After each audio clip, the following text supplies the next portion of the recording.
guys, for any future videos, live streams, all the shorts, go turn on your post notifications, okay? Make sure you share out this video.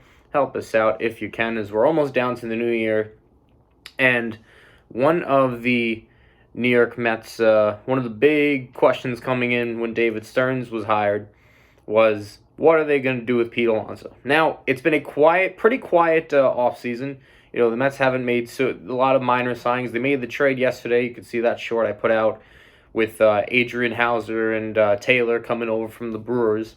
So that was maybe one of their more significant moves, along with maybe signing Severino. But nevertheless, the big fish, because he's not a free agent this year, but he will be in next year's class, is Pete Alonso of the New York Mets, star first baseman. And, there's been some, rumors in the past.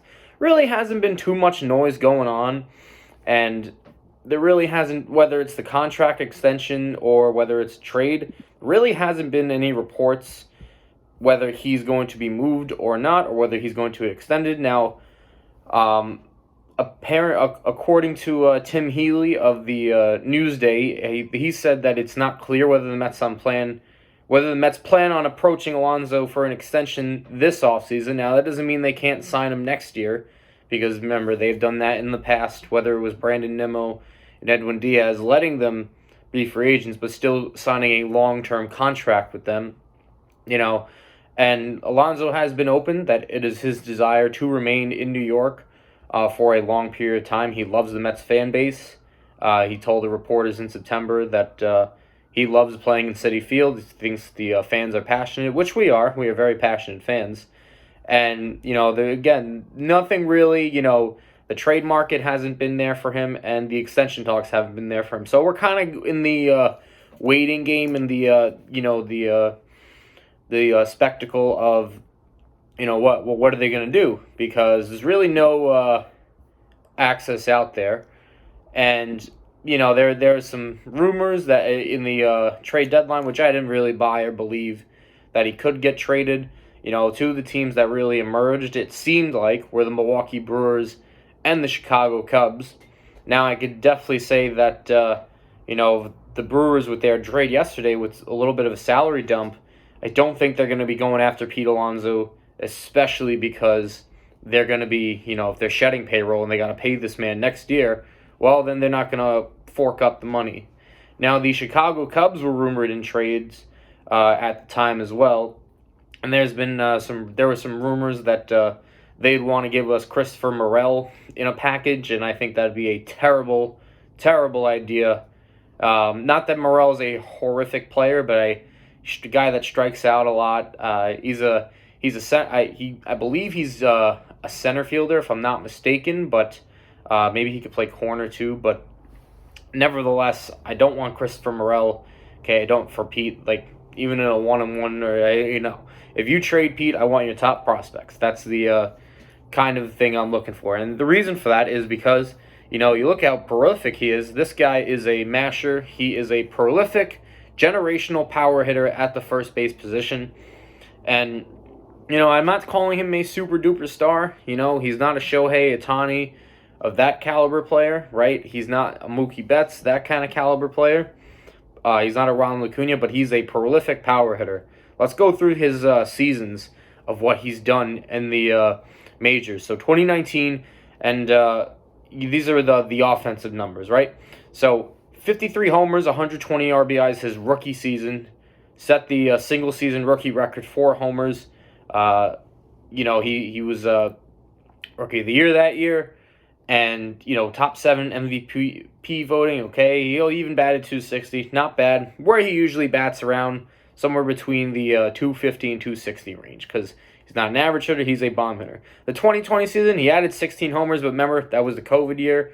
So really hard to tell how many he would have got that year. But, he was on pace, it weren't even halfway through the season, and he was already at 16 homers. So you could say 30 to 35 for sure, and you can even push 40 if you want to say that. But it took away from everyone's stats. We'll go to the next year, 2021. Bit of a down season, 37 homers, 94 RBIs. Again, just absolutely scorching the ball there. And then past 2 seasons, he was lighting it up. 40 homers, 131 RBIs for the 2022 season when they made the playoffs. He hit 271 that year, which is pretty good.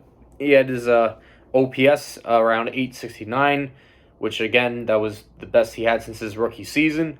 And 131 RBIs actually led the league in 2022. And then last year, with not a lot of protection around this guy, still managed to hit 46 bombs and 118 RBIs. Again, do you want to add those home run totals up? That's 192 home runs. And you want to look back the past 5 years because this is 5 years now in the MLB for him. There is nobody that has hit more homers than Pete Alonso since he's come in the league. Not Aaron Judge, not Shohei Ohtani, not Kyle Schwarber, not Yordan Alvarez, nobody. Not Matt Olson, nobody. Pete Alonso clears everyone. He's consistently shown that he's a 40-homer, 100 RBI guy because remember, the way I look at a baseball player, right? I say, can you do it for a couple seasons? And you know what? He's proven that he can. He's had 3 seasons of at least 40 homers, 4 of 35. 3 times he's had over 100 RBIs, well over 100 too, not just barely eclipsing it, and 4 over 95. And it's, again, he was on pace that in 2020 during the COVID year to probably reach those numbers again.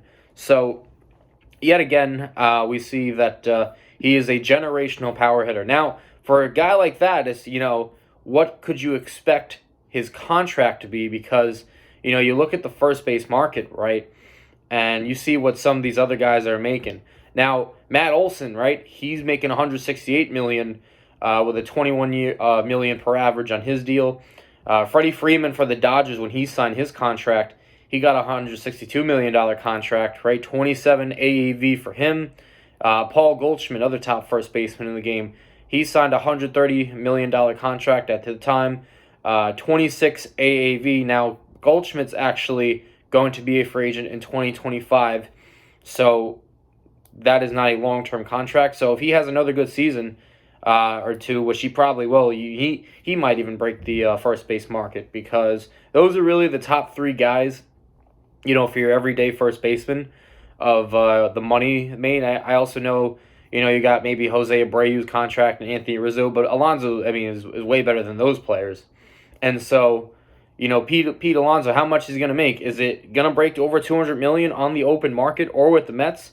Probably. You got to think because Olson, Freeman, and Goldschmidt, they're pushing 30s. Although Olson, I think, might be a little younger, but the other 2 guys are pushing 30s now.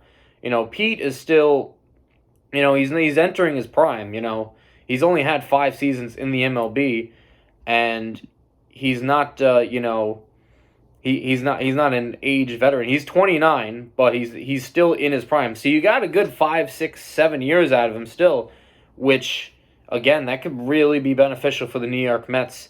For a player like that going forward. And I don't think you want to just give him up just to get some decent prospects in your system because again, Mets have some pretty good prospects already.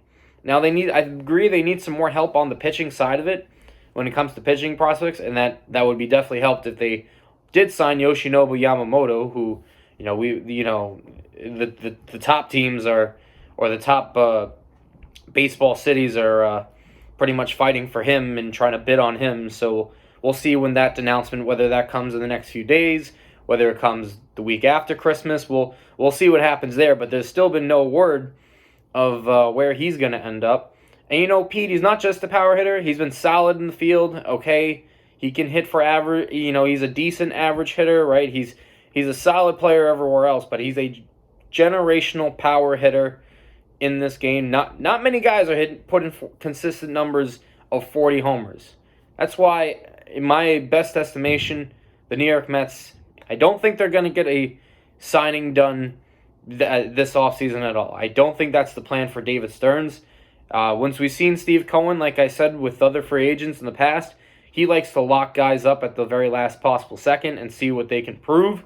And I think that's what's going to happen. I think next year you'll see Pete basically get somewhere in the $200 million range, maybe a 6, 7, 8 year deal, that kind of thing.